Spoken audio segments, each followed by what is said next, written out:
hubungan ini lebih baik, masih banyak kita harus belajar. Dan karena pentingnya hubungan ini, saya sudah putuskan bahwa bahasa Portugis menjadi bahasa prioritas di pendidikan kita.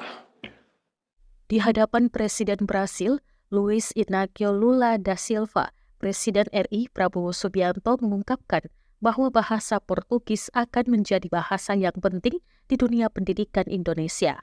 Hal itu diungkapkan Prabowo saat melakukan pertemuan bilateral dengan Presiden Brasil di Istana Merdeka Jakarta pada Kamis 23 Oktober 2025 kemarin.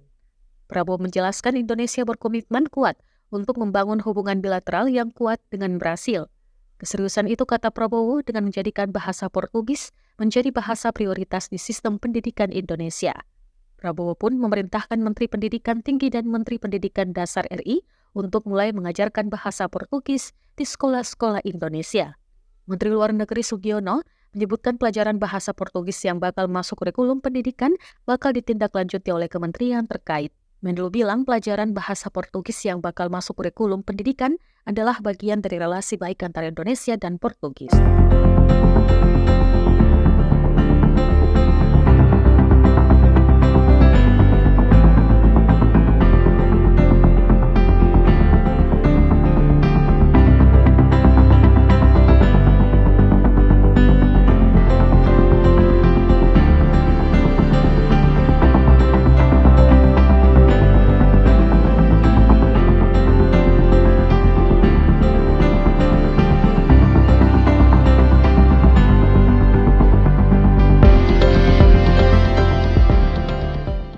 Download Tribun X sekarang, menghadirkan lokal menjadi Indonesia.